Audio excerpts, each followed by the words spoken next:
Welcome everyone to Wrasslin Raw!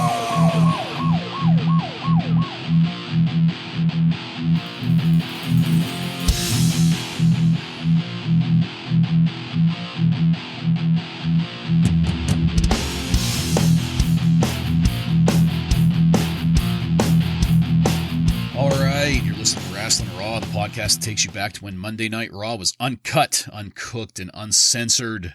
Thank you for joining us. You're here with Ryan Arico. I'm 330 pounds of thickly muscled beef in perpetual motion.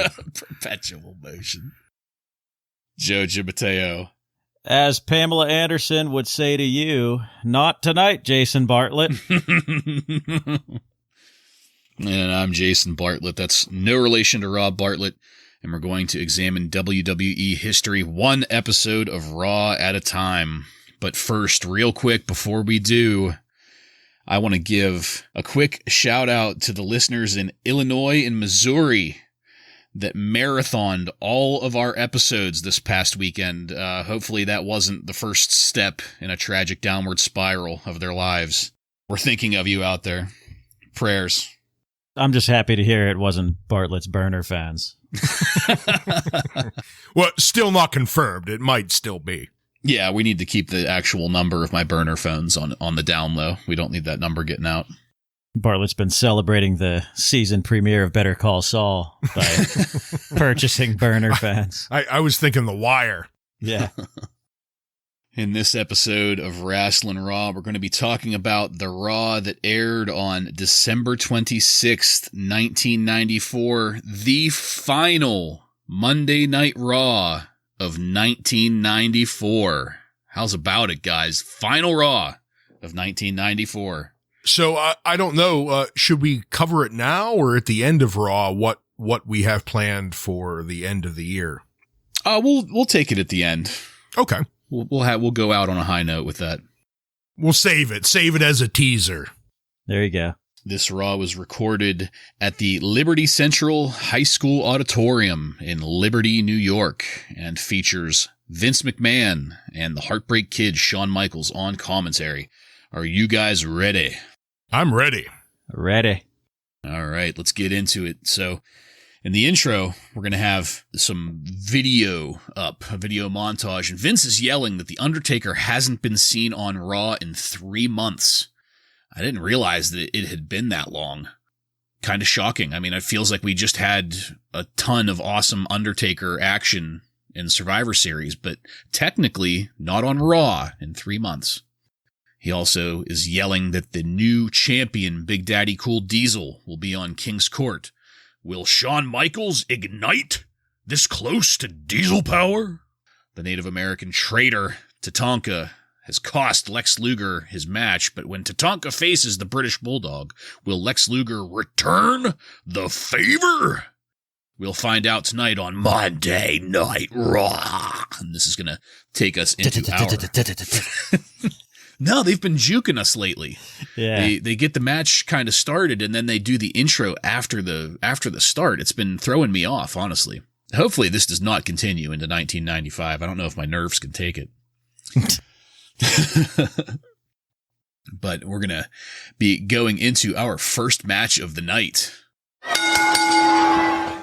Tatanka with the $1 Million Man, Ted DiBiase, versus the British Bulldog, Davey Boy Smith, ends in double disqualification in 8 minutes and 51 seconds. Vince and Shawn are finishing the intro while Tatanka is coming down to the ring, and Shawn Michaels is going to interview the $1 Million Man while Tatanka just kind of makes faces in the background. I think he was trying to imitate the Chud, get in there in the background and kind of just make scrunched up faces. This is where they're going to throw the intro music at us. It's time to move on to the new year, and the rocket's red glare is going to shine for the guy who's definitely celebrating Boxing Day, the British Bulldog. Seems like there's a pretty good pop for the Bulldog. People love him, so do we. And Shawn Michaels says that he doesn't understand Boxing Day, so Vince explains it to him, that there are things in boxes that people give to each other.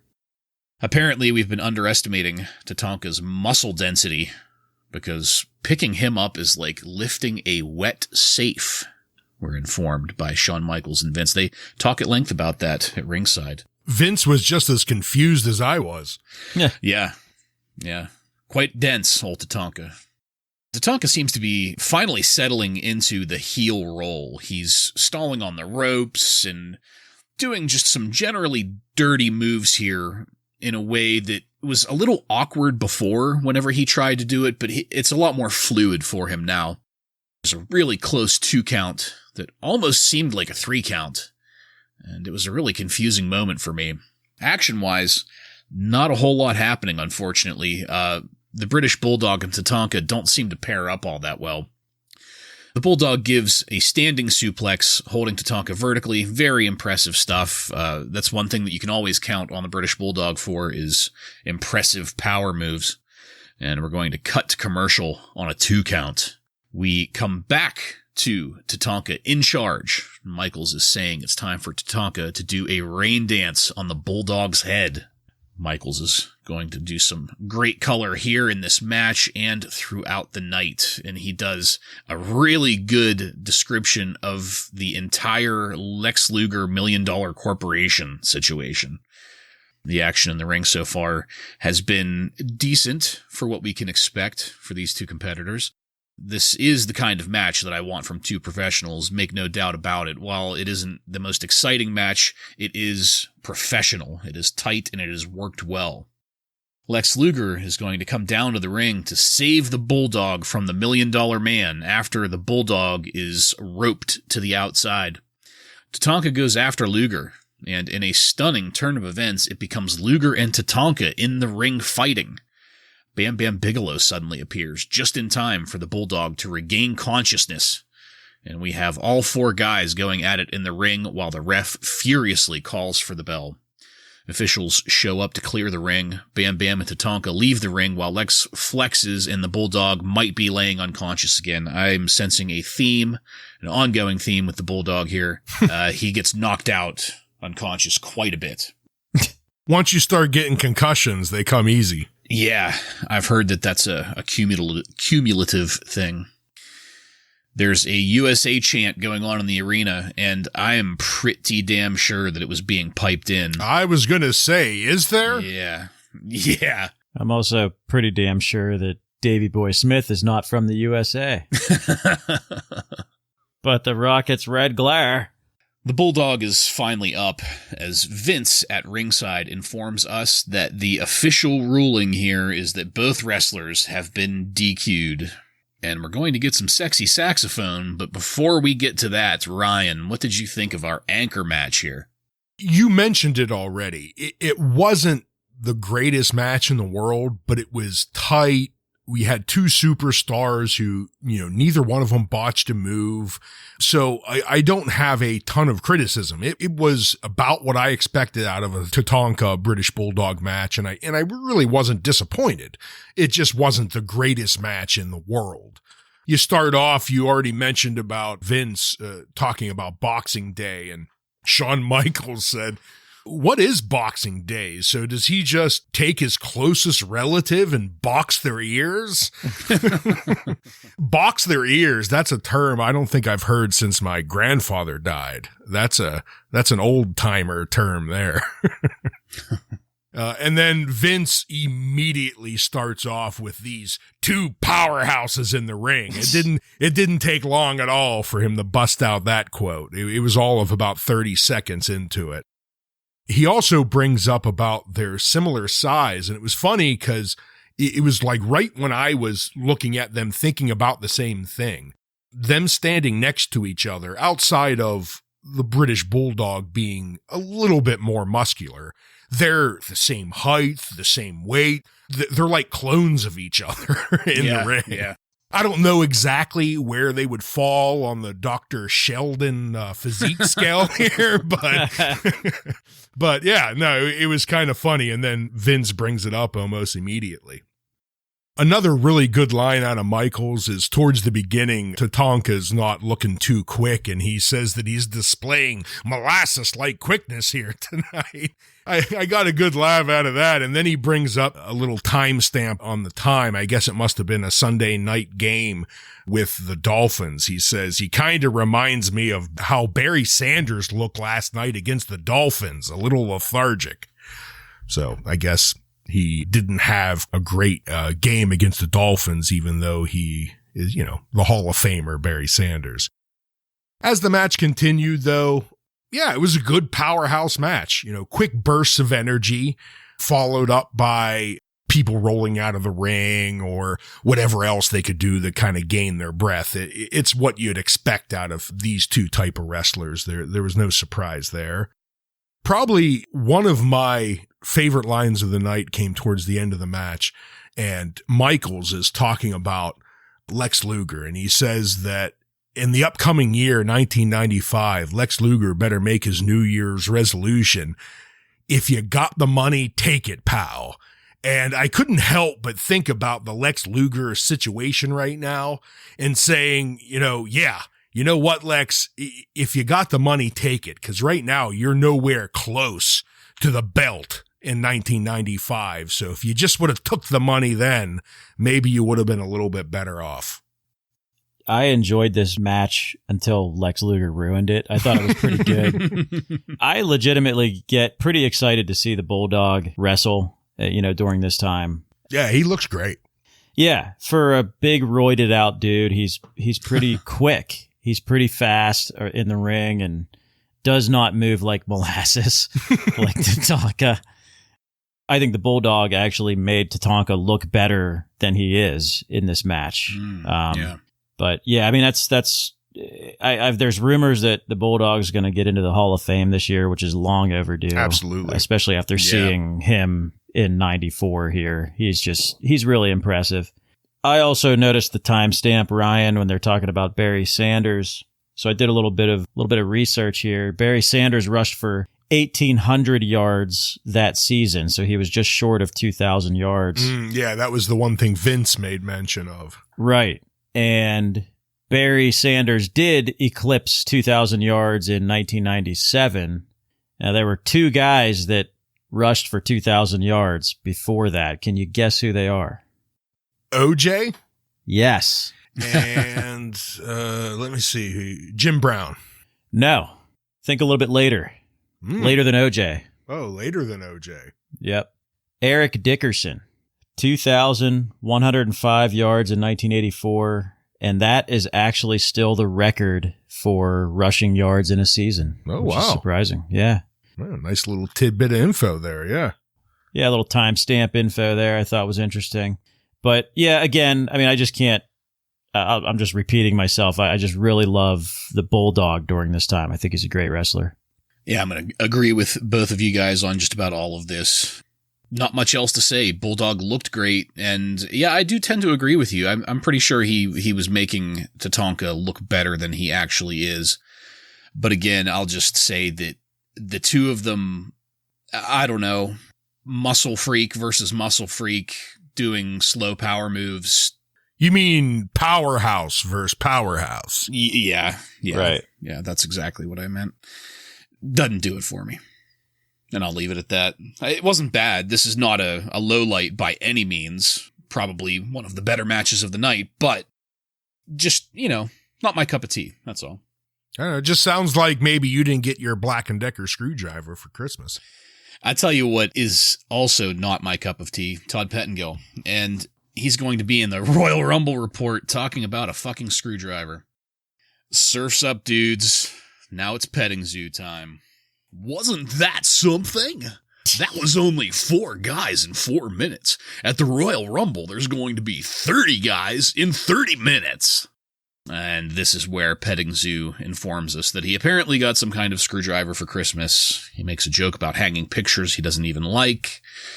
Wasn't funny. And we're coming off a huge weekend here in the WWF, apparently, but we're not told why that is. We aren't given any more information about what kind of huge weekend we were coming off of going into this Monday Night Raw. Do either of you know what he was talking about? Nope. No. Okay. I didn't think so. I didn't think there was anything I was missing, but, And Petting Zoo is going to repeat the Rumble rules, and then he's going to give us the participants so far. They've added a couple since last week. The total participants in the Royal Rumble so far: Lex Luger, Bob Backlund, King Kong Bundy, Dunk the Clown, who will be dinkless, the Master of the Martial Arts Quang, Adam Bomb, Duke the Dumpster Drozy, the legend Dick Murdoch, whoever the fuck that is, Henry Godwinn, the Portuguese Man of War, Aldo Montoya, Mo and Mabel, the British Bulldog, the 1-2-3 Kid, Bob Sparkplug Holly, and Shawn Michaels is going to be in the Rumble. And we're going to go to Shawn Michaels to cut a quick promo about his officially entering the Rumble before he kicks it back to Petting Zoo. While Michaels is giving his promo here, there's going to be a Diesel chant, and that's when Petting Zoo reminds us all that Diesel will defend the championship title against Bret the Hitman Hart. Now we're going to get a pre-recorded promo from Bret Hart, who's dressed like he's fresh off the Lonesome Dove set. Didn't even have a chance to dust off the fucking trail dirt. Canadian tuxedo. Yep. Bret has had a great Christmas, but Santa didn't get him an increase in his speaking ability. He's got a jumbled way of speaking, and it's not a horrible promo. It's just kind of, it is what it is whenever you get a promo from Bret Hart. Yeah, it's not it's a bad. Bret Hart promo. Yeah, it's almost like you can, whenever I see Bret Hart give a promo, I imagine that that's what Stu Hart promos were like 30 years ago. That's probably correct. Bret wishes everyone a happy new year, except his brother Owen Hart. He says he hopes Owen has a rotten new year. We're going to go back to Petting Zoo, who's going to remind us that there is an Intercontinental belt. Honestly, I had forgotten about it.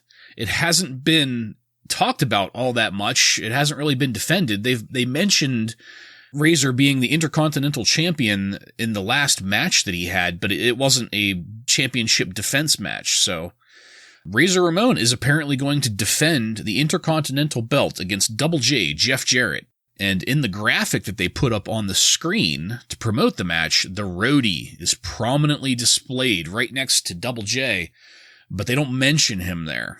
So, a little bit of potential foreshadowing there. The roadie might play some kind of integral part in the match.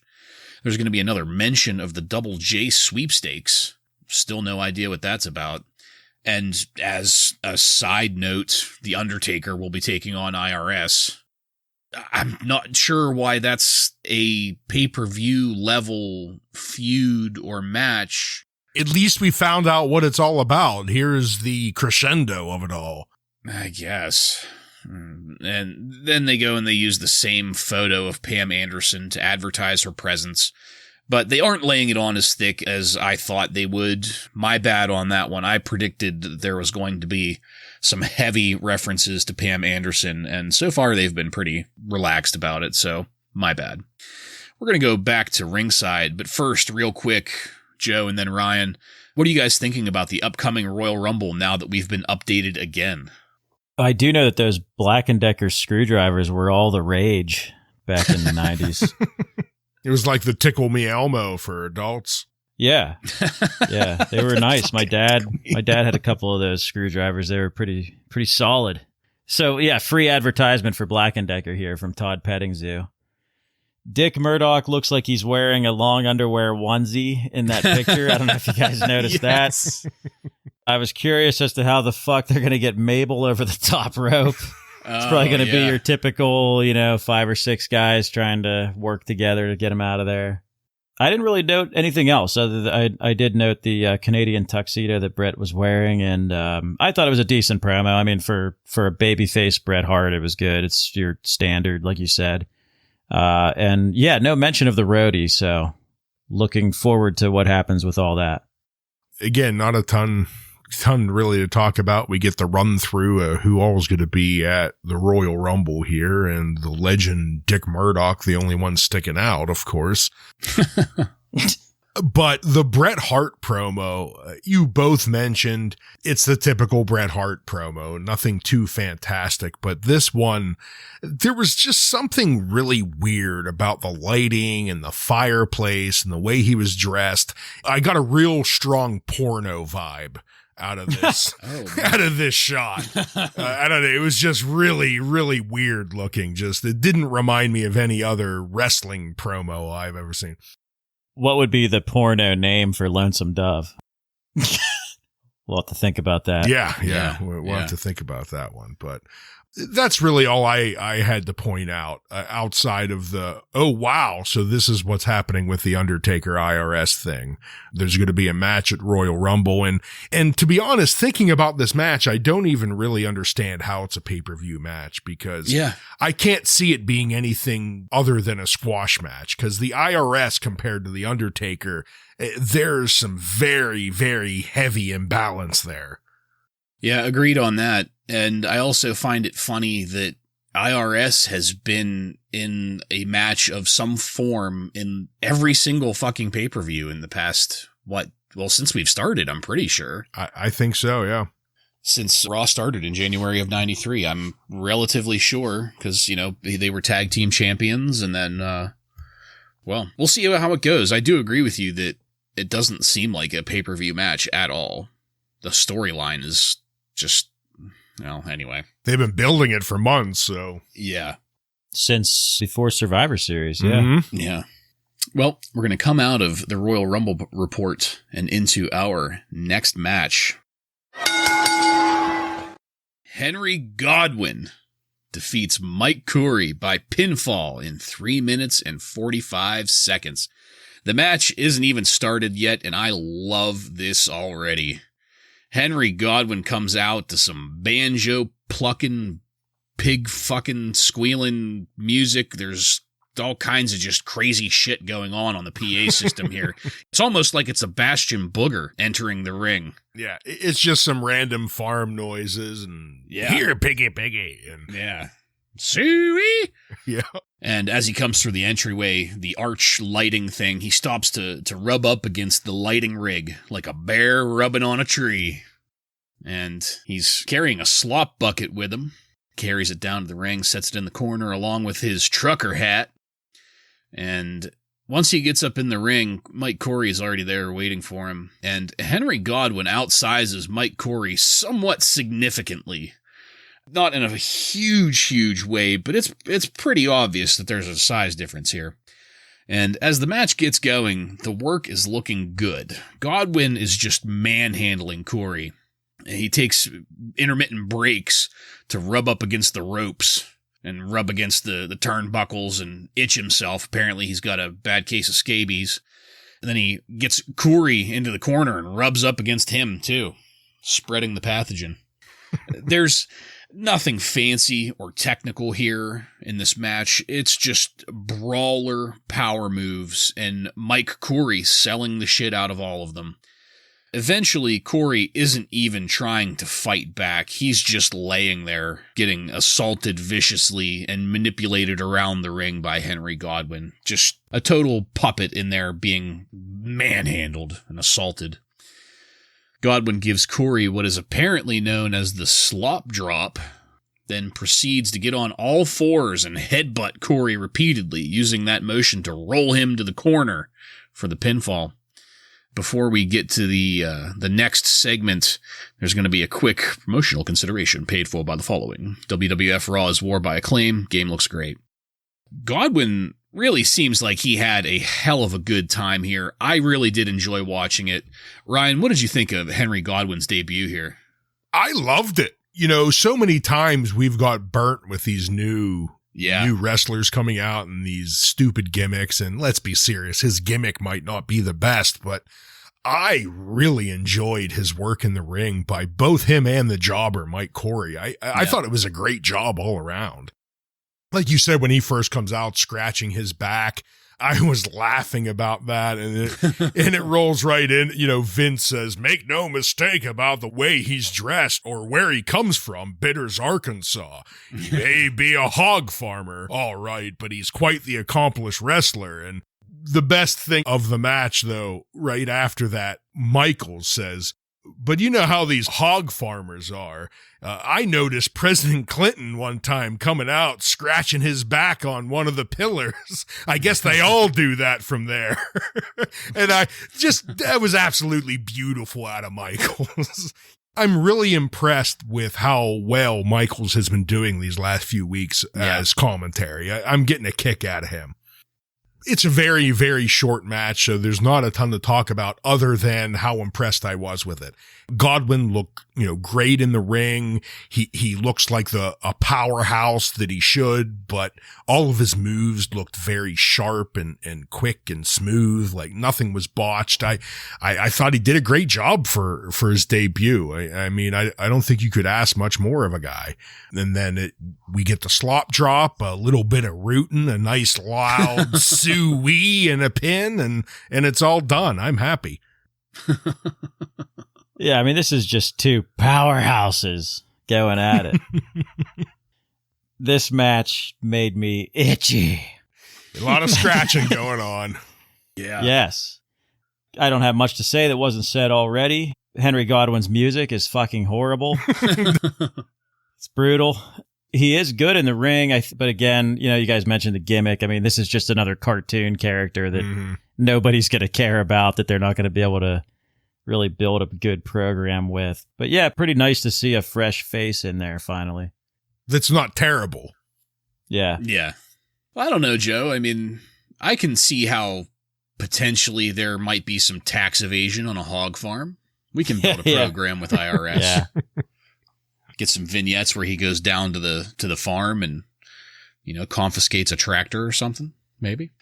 All right, we're going to move it along here. We're going to have a Hakushi vignette here, and we're actually going to get video footage of Hakushi in the ring.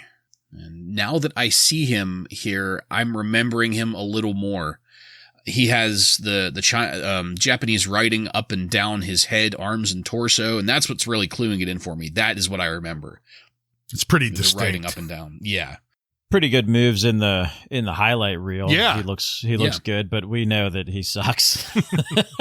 Well, what I thought whenever I was watching it is, so we have a person here who's actually Japanese, who's doing like a Japanese style of wrestling and trying to sell it as a martial arts kind of thing. What do we have as a basis for comparison? We have the master of the martial arts, Kwang. So any kind of attempt at that style is automatically going to look better because all we know so far is the master of the martial arts, Kwang. We had Chuck Norris. Yeah. Yeah, but he wasn't in the ring. But we saw a roundhouse kick out of him. That was a standing sidekick. It was great, don't get me wrong. But, Well, Double J sold it really well. yes, he did. Kwang is Puerto Rican, so I understand your point. That's all I'm saying. We're going to get some authenticity now, and that might bump it up a notch or two at first. And as we learned a few weeks ago, we get to look forward to some vignettes with him with Barry Horowitz. Yeah, that is up there. Back padding and all. Mm-hmm. Mm-hmm.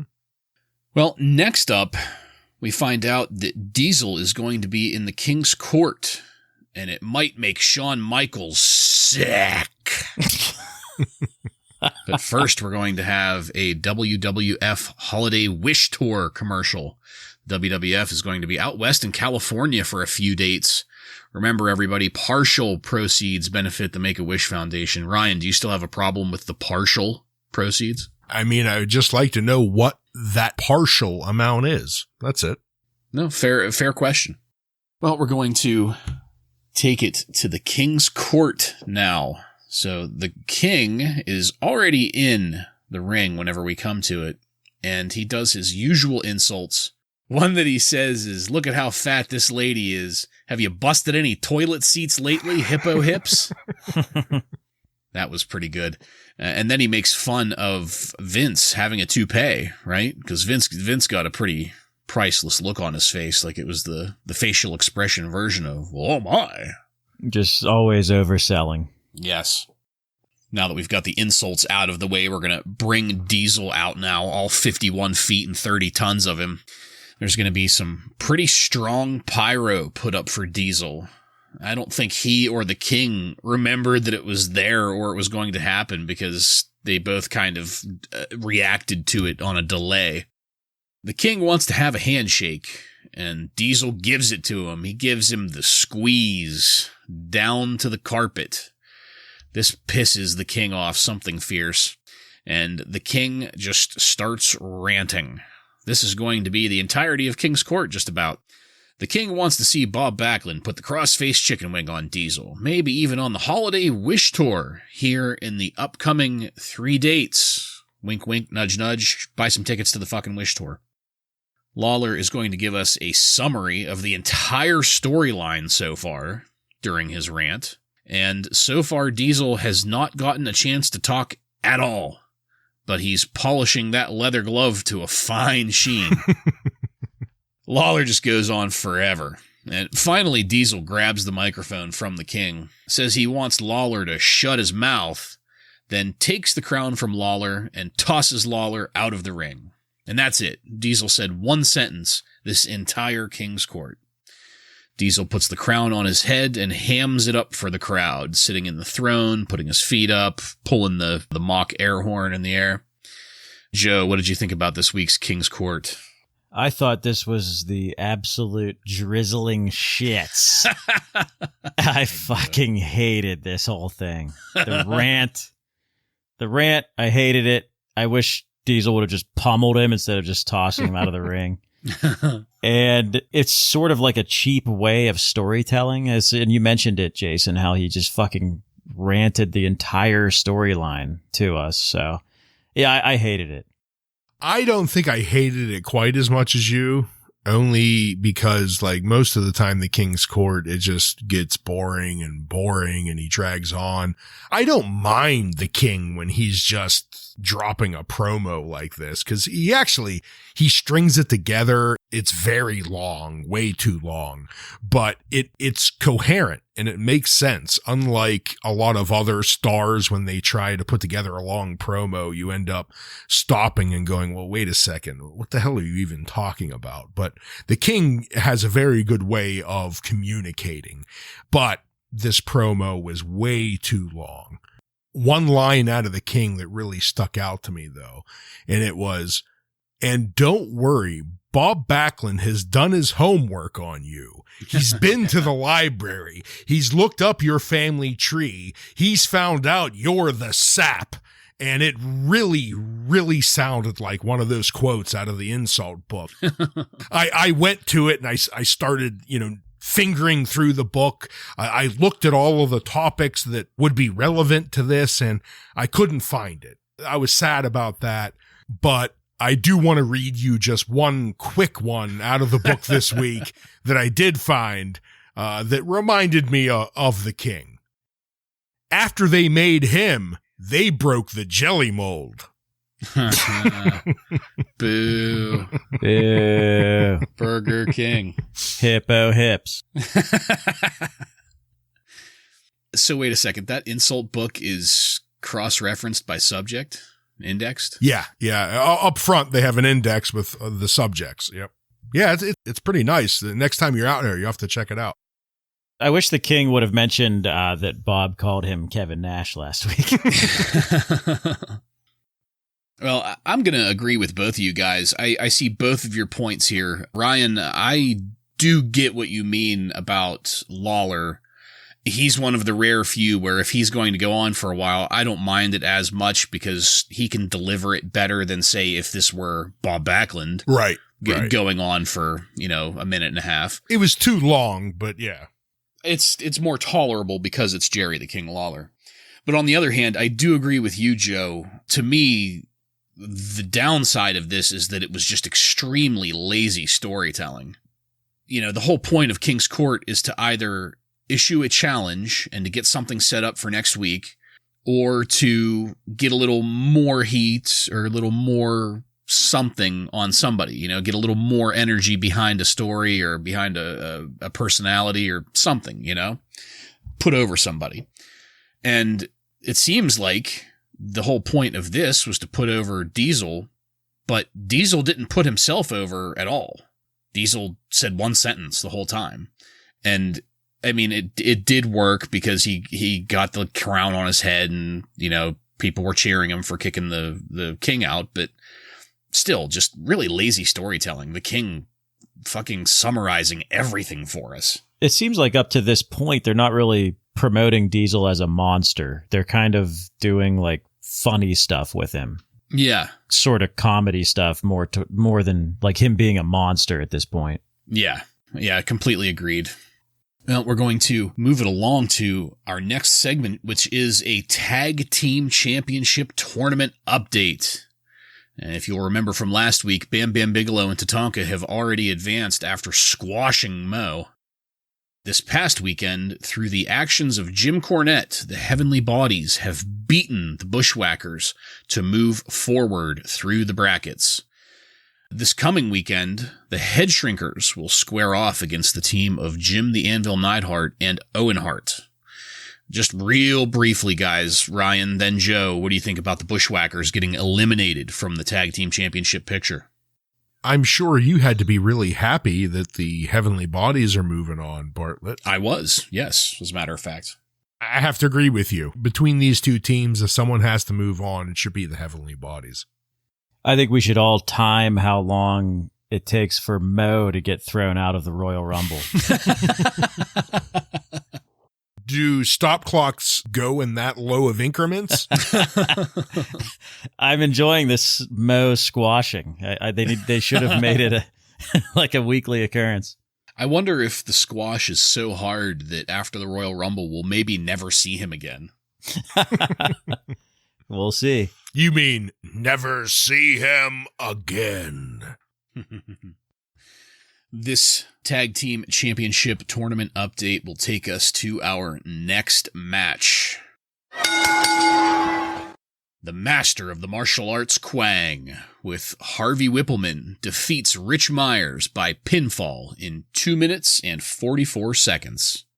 Rich Myers has quite the mullet. He's waiting in the ring for the Master of the Martial Arts, Kwang's entrance to end.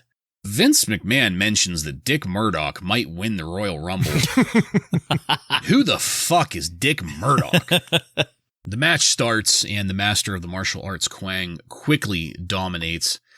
And the Master of the Martial Arts clutches at his throat a couple times and then bellows some red mist into the air over the rope towards the crowd instead of into Rich Myers' face. This is not the first time that the Master of the Martial Arts, Kwang, has done this way. He hasn't sprayed somebody in the face with the mist in quite a while, and I'm not sure what the point of this is anymore. Before, it was obvious, he was blinding somebody, it was a heel move, he was a way of winning the match. But now he's just kicking a guy in the gut and then walking over to the side of the ring and spitting it in the air and then going back to work. It's become peacocking. Ah, okay. I see what you're saying. Yeah, it's not working though, because I don't care and I'm not impressed. Right. Maybe he'll spray Vinnie Panchetta. Oh my gosh. Spoiler alert. We'll get there. Jeez, I'm crow. Right before we get to Vinnie Panchetta, Vinnie the Tasmanian Devil. Yeah. Devil. There you go. So we're going to get a split screen with Howard Finkel, who is going to give us a very scripted, very rehearsed victory speech. I was very happy to be a part of the Bushwhackers' victory last week. And Harvey, I apologize for pulling your pants down, but I was only trying to prevent you from interfering. And that's it. That's the end of the Finkel-Whippleman feud of 1994. Thank God we're not carrying that much negativity with us over into the new year. That's the payoff, folks. Anyway, the Master of the Martial Arts, Kwang, is still working on Rich Myers in the ring. And here is where we get Vinnie Panchetta. Vinnie Pizza Pie? I think that's how you say it, man. Hey! I bring you the pizza. Vinnie Piroline? He's standing by to talk about the upcoming bout with the Hands of Stone, Roberto Durant, at Atlantic City. I was confused as to what was going on here because it has nothing to do with the match in front of us. And I'm not a boxing fan, so I wasn't sure what was happening until Vince said the name Roberto Durant, and that's when I knew, oh, this is about boxing. Meanwhile, in the ring, Rich Myers tries to roll over the master of the martial arts Kwang's back and botches it. Looks like he rolls his ankle on the landing. Vince calls it a clever move. No, an attempt at a clever maneuver. Yes. My bad. We find out that Stephanie Wyand is standing by outside the $1 Million Man's corporation locker room. That's something to look forward to. In the ring, the master of the martial arts, Kwang, gets the pinfall and a 3 count.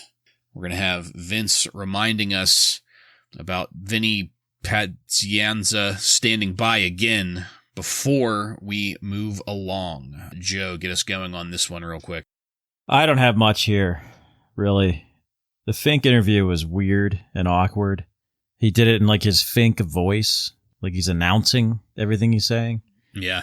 Vince plugging the shit out of Vinnie Panchetta. I don't understand what that's all about. I don't understand it. Rich Myers, I thought was pretty good. And Kwang is fucking horrible.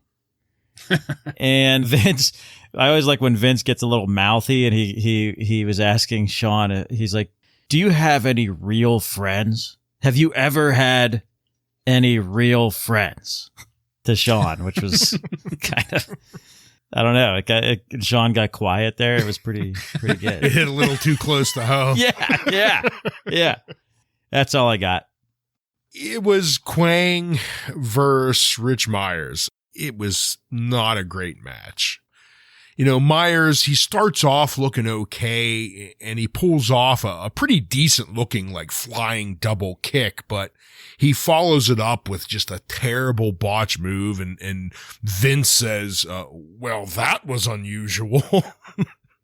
And I loved it because right after that, Michael says, you see what happens when these losers try to come at the superstars of the World Wrestling Federation?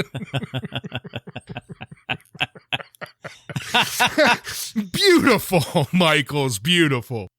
And then we go into the split screen. I'm not even going to cover it. We hear from Harvey.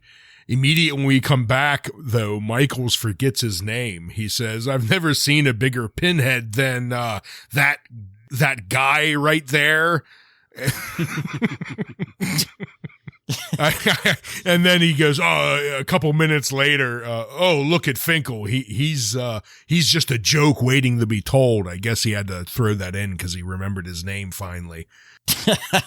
I'm kind of upset he didn't put Harvey over this week, though, like he normally does. Yeah, not at all. Like, look at that powerhouse Harvey Whittle. And then that follows right into when Rich Myers, he starts to look a little bit better again. He's starting to look a little bit quick. He actually has a little bit of an offensive that he's mounting here, but as you mentioned, Bartlett, he tries that rollover over the back of Kwang, and he botches the landing, and it just looks awkward as hell. And Sean says he's trying to take a page out of the 1, 2, 3 kids book. Instead, he looks like the 1, 2, 3 dork. All those, every one of these martial arts moves that this guy does are just fucking really horrible. And they're calling him the expert. Not just the expert, the master. The master, whatever. It's so bad and slow. I feel like I could do a better job. It implies thousands of hours of practice to become a master. Mm-hmm. Thousands of hours. This is going to go straight into the next segment, which is Vinnie Prosciutto jump roping. Vinnie is hearing us loud and clear as Vince starts talking to him. And Vinnie does not stop moving as he cuts a little promo on Shawn Michaels. And I was completely disengaged with all of this. Not once does he stop moving. Apparently he got everybody Panamanian smash-up dolls for Christmas, whatever the hell that means. It was overall kind of weird. I mean, I'm going to leave the details of this to you guys because I have a feeling that you guys probably enjoyed it a little more than I did. But I guess the cross-promotional aspect of it was good. but otherwise it was just kind of out of place for me. And before we move along, we're going to have another new wrestler debuting. And this one is going to be Kama, the boxer. See, because we just had a boxer. And Kama has a haircut that reminds me of Balrog from Street Fighter. And this pairs well with Hakushi, who dresses like Raiden from Mortal Kombat. And then we're going to name drop famous martial arts fighters like Steven Seagal and Jean-Claude Van Damme. For anyone out there that doesn't know, Kama is the former Papa Shango, and he's also 330 pounds of thickly muscled beef in perpetual motion. I thought that it was really appropriate that now all of a sudden Vince has been clued into the fact that video games are a thing, because they've been released WWF Raw's War through Acclaim, and I'm pretty sure it's Acclaim that does the Mortal Kombat series, and they're dipping their toes into video games, and I'm sure they've noticed how popular fighting style video games are, because really that promo or vignette from Hakushi last week really looked like Raiden from Mortal Kombat. And now Kama, the boxer, looking just like Balrog from Street Fighter. The whole thing just seems like it's desperate grabbing at pop culture. But Ryan, what did you think about Vinnie Pan whatever? The Tasmanian Devil. Whatever. Yeah. I don't speak Italian. He looked ridiculous. you thought I was going to enjoy it. I did, honestly. I really didn't. He just, I don't know, just the stuff he was saying and his just over the top, stereotypical Brooklyn accent and with his ridiculous, stupid mustache. I just, it was very, very tough to take him seriously. Oh yeah, I train late, Vince. I get psyched up every Monday night. I couldn't get into it. However, the Supreme Fighting Machine Kama, I loved that video. It reminded me of just every 80s action movie montage just mashed together. The font, the voiceover dude, everything about it was 80s action movie, and I absolutely loved that promo. Or video, I'm sorry. Yeah, I'm in complete agreement with you, Ryan, on all that. The Vinnie Paz stuff, I don't get it. I don't know. Is he going to make an appearance at a WWE event? I'm not sure. They haven't really said why they're doing this. And yeah, the Kama vignette is very Street Fighter-esque, and I liked it. Well, I gotta say, you've both surprised me here. I thought you'd both be suckers for your fellow Italian-American. Hated it. I guess I profiled you. It just shows your bias, yep. I know. Well, this is something that the three of us have been working with for years. One thing that was extremely Italian that we both enjoyed was this next wrestler going up against The Undertaker here. Well, we're getting a little ahead of ourselves, because first we're going to have Stephanie Wyand with the $1 Million Man, Ted DiBiase. No, you can skip to The Undertaker match. Ted DiBiase says some things. Moving on. Yeah. He does. But for the sake of our listeners, we need to keep them up to speed on what's happening here. Stephanie Wyand, this is the first time we've seen her in action here on Raw since she was introduced whenever Todd Pettingzoo got her for a present. That doesn't sound right. Yeah. Yeah. Well, that's more or less what happened, right? It is what happened, yeah. Yeah.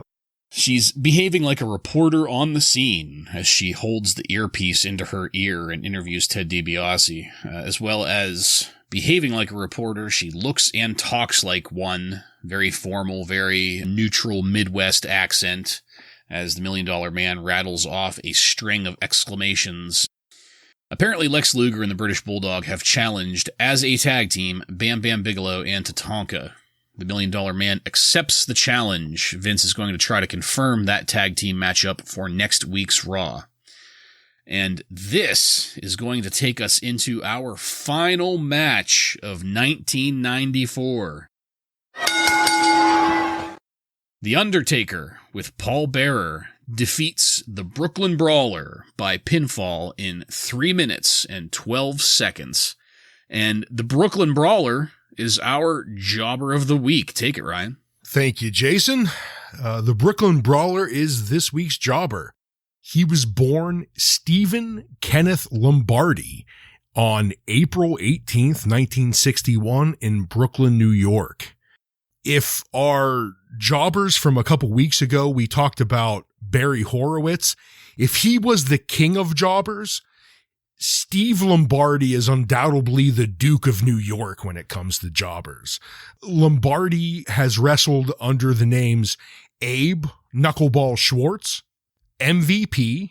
He played as one of the Doink the Clowns, also as one of the Red Knights, Kimchi, Steve Lombardi, the Boston Brawler, the Broad Street Brawler, and of course, the Brooklyn Brawler. Steve graduated from St. Francis College with a degree in biochemistry. How about that? Holy shit. Prior to starting his wrestling career, yeah.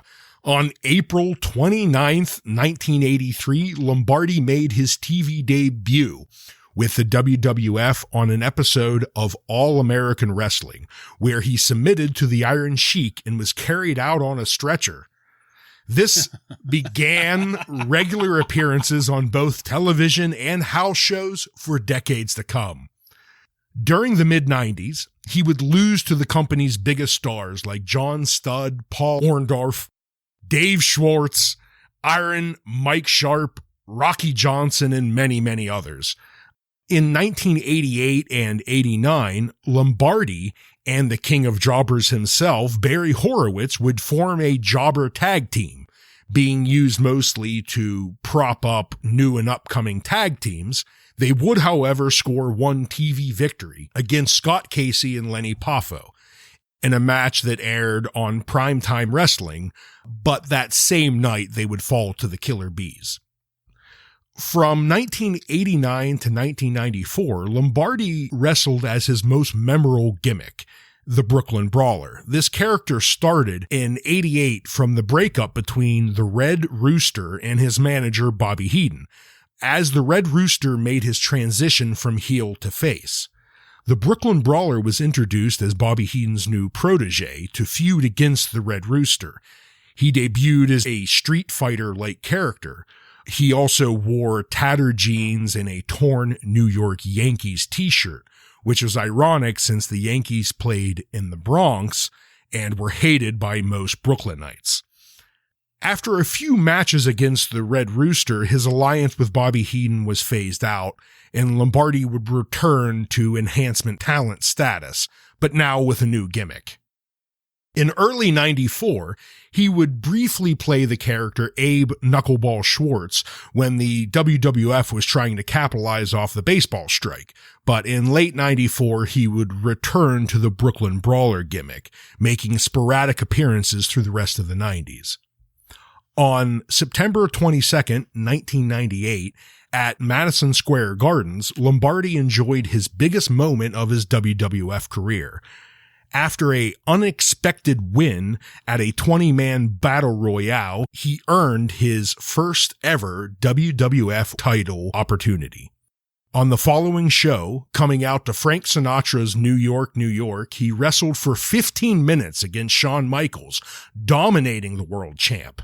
However, he lost after interference from Chyna and Triple H. After '98, Steve semi-retired from in-ring action, instead working as a road agent and various other backstage roles for the WWF, although he would still make random appearances in television over the decades, like on the 15th anniversary of Raw in 2007, Lombardi appeared as Abe Knuckleball Schwartz in a segment with Triple H, who asked him if the Brooklyn Brawler was busy. He also returned for an appearance in 2010 for a Raw episode called Raw Goes Old School. He came out as the Brooklyn Brawler with Harvey Whippleman as his manager. And most recently, he has appeared on an episode of Raw on January 22nd, 2018. It was a episode, it was like a 25-year anniversary show for Raw, and he was in a very quick backstage segment. So still involved to this day with the WWF. Way to go, Steve Lombardi. Yeah, absolutely. Well, thank you very much, Ryan, illuminating as always. Steve Lombardi, the Brooklyn Brawler. I always forget that he was one of the doinks in the interim whenever they were trying to figure out the donk situation. Mm-hmm. The Duke of Jobbers. Yeah. Well, back at the match here, the lights are going to go out and the bell tolls, and Vince is momentarily startled and confused about the match that he expected to come up next. Darryl Strawberry and Jerry Lee Lewis are having trouble with the IRS, as well as The Undertaker, apparently. And Andre Agassi got a haircut. And that's what we're going to go to commercial on, as Paul Bearer is taking the coat from The Undertaker. And we'll return with Vince talking about this being the busiest shopping day of the year. Shawn Michaels says that Paul Bearer keeps his Christmas cookies in the urn, and they're called Love Chunks. Vince says that they might be the ghosts of Christmas cookies past, which I can only take to mean that Paul Bearer has been pooping in the urn. It's pretty big. Yeah.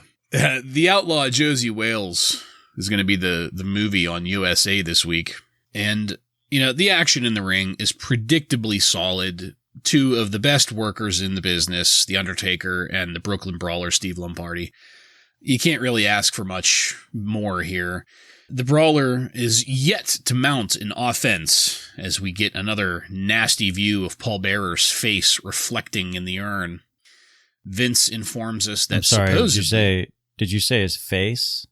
His kisser. My bad. Excuse me. Thank you. Paul Bearer's kisser reflecting in the urn. Or mush.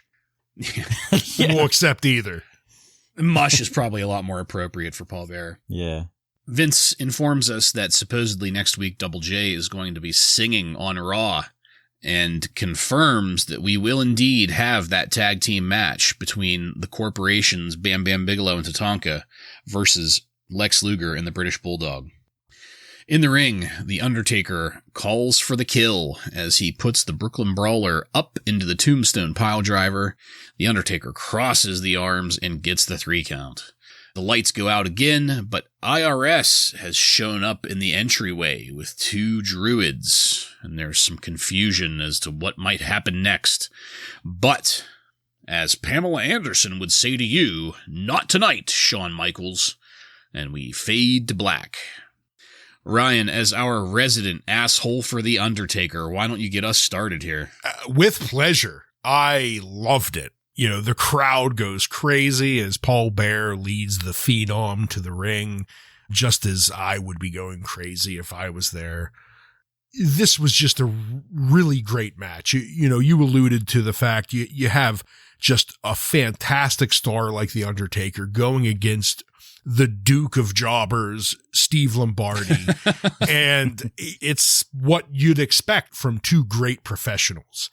One thing I did have to note at the beginning is, as The Undertaker, they went to break as he's like taking off his outfit. And I was thinking back to last week, we were talking about the smoking guns and how we thought it was kind of annoying and tedious with the smoking guns and how long they took to take off their outfit.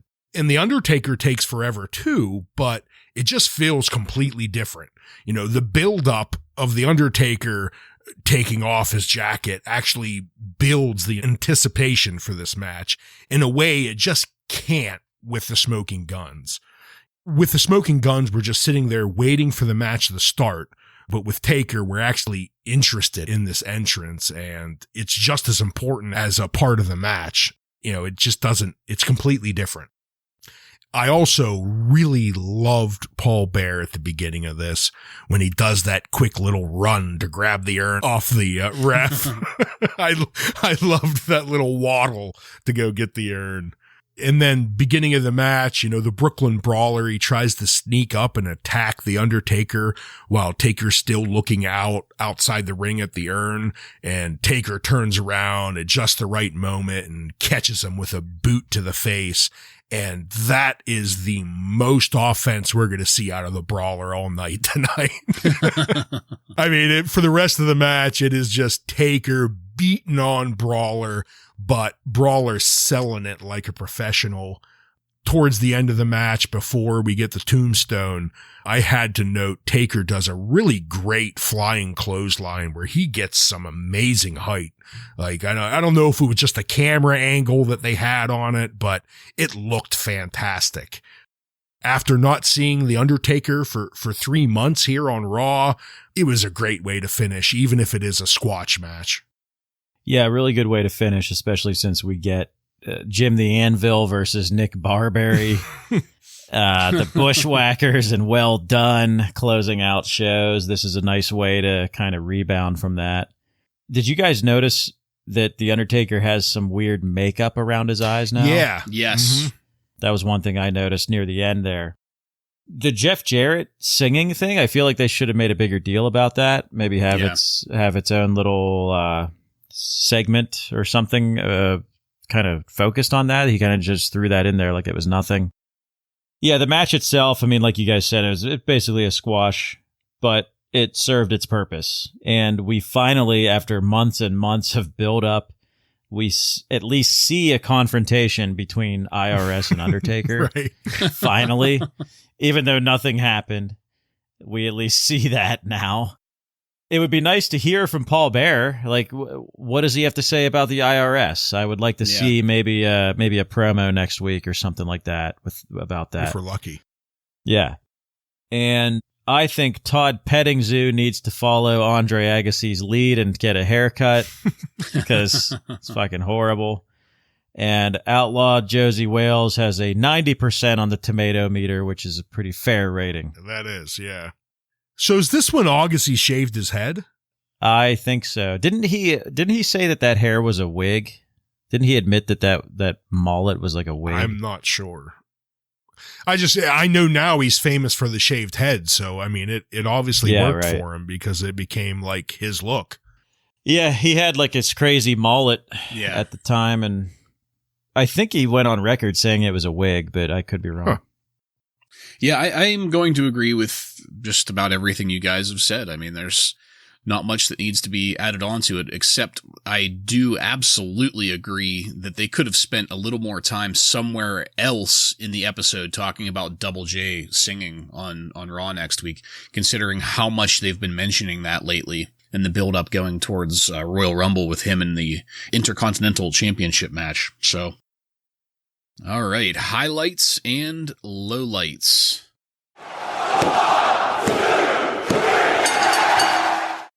Joe, why don't you go first here?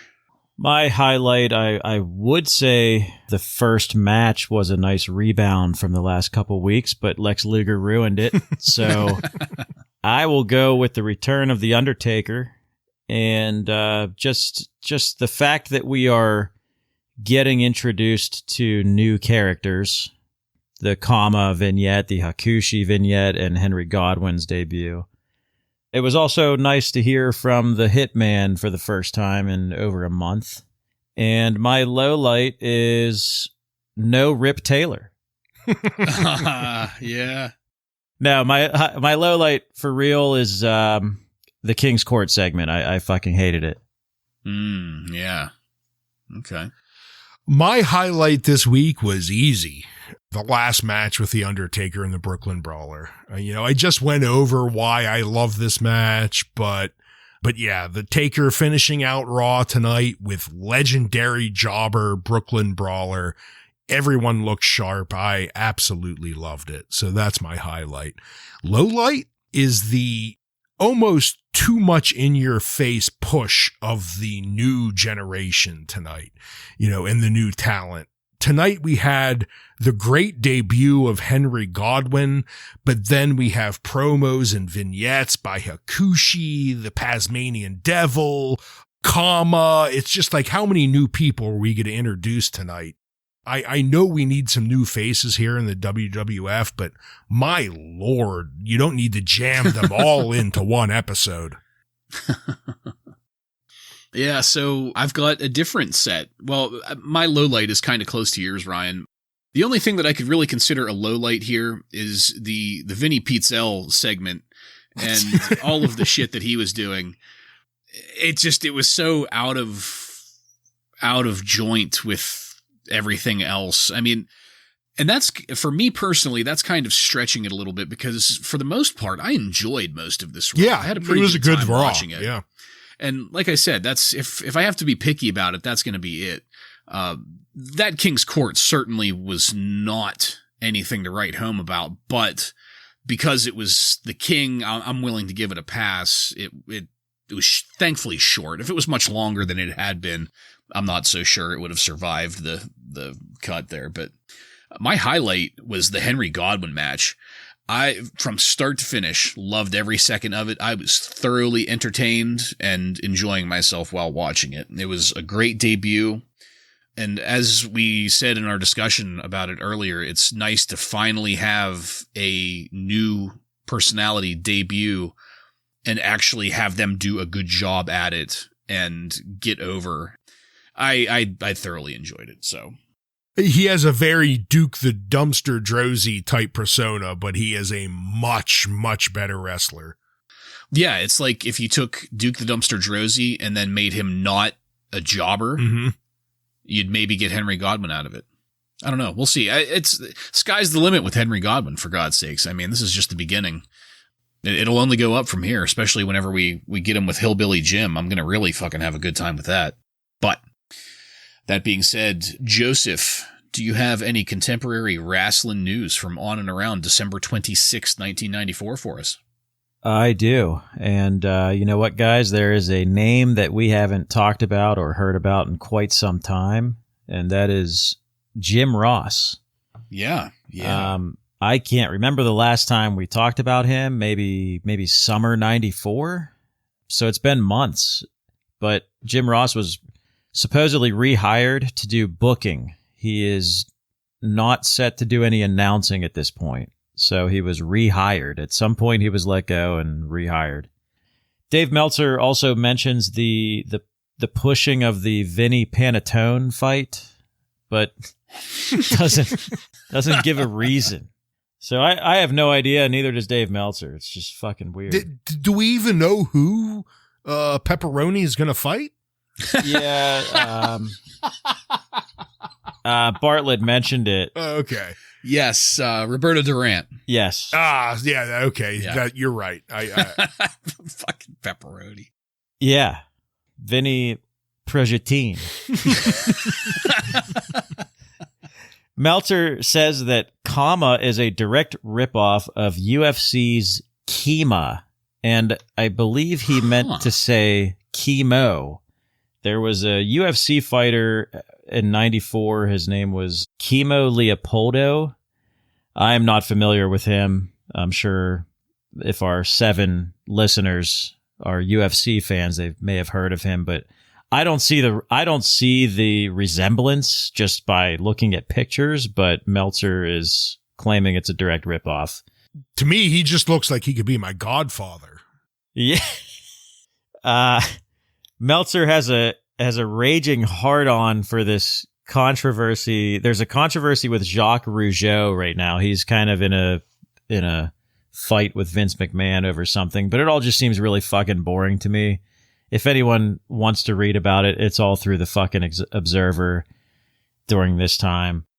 There's a Raw taping that's going to be in March of 1995, that will be in Sacramento. So I believe that might be the first time that Raw has gone to the West Coast. And Meltzer claims that Shawn Michaels will not be in action at all until the Royal Rumble. His hand is still healing, which explains why we've seen him on commentary. So I guess the good news there is we will probably get more Shawn Michaels on commentary for the next couple weeks. I've been enjoying it. All right. Yeah. Very nice. That's it. All right. Thank you, Joseph. Enlightening as always. So Ryan alluded to it earlier, but now we're going to make the special announcement about our end of the year episode next week. Next week, we are not going to be putting out a traditional format episode of Wrasslin Raw because it's going to be 1994 in review. And we're going to be talking about our match of the year candidates. Now that 1994 is over and we've seen everything there is to see with what we're working with here for Wrasslin Raw, the matches that we're going to be going over are Bret Hart versus Owen Hart at WrestleMania 10. The Heartbreak Kid, Shawn Michaels versus Razor Ramon in the ladder match at WrestleMania 10. Bret Hart versus the 1-2-3 Kid on Monday Night Raw. And Alundra Blaze versus Bull Nakano at SummerSlam. And I really can't wait to get into those with you guys again. They were absolute joys to watch, and I have a feeling that we're going to have a pretty good time talking about them. Mm-hmm. Looking forward to it. Yeah. Also, we're going to be giving our highlights and lowlights for all of 1994. So we're not going to be limiting ourselves to just one episode. We're going to be talking about the entirety of 1994. And don't forget, the first half of 1994 is encapsulated in part of our Raw So Far series. So if anybody needs to brush up on that, that's where you're going to find it. In the meantime, though, I want to thank you all again for joining us this last episode of 1994's action. And if you like what we're doing here and want to connect with us, you can find us on Facebook, Instagram, Twitter, and Reddit by searching up the handle Wrasslin Raw. That's WRASSLINRAW. Also, don't forget to click subscribe to get every episode of Wrasslin Raw popping up in your podcast feed. Let us know what you think. Hit us with a 5-star review or 4 3/4 if you're Dave Meltzer, wherever you download your podcasts. Again, next week on Wrasslin Raw, we're going to get into 1994 in review with matches featuring a whole bunch of people. So, for Joe and Ryan, I'm Jason, and this has been Wrasslin Raw.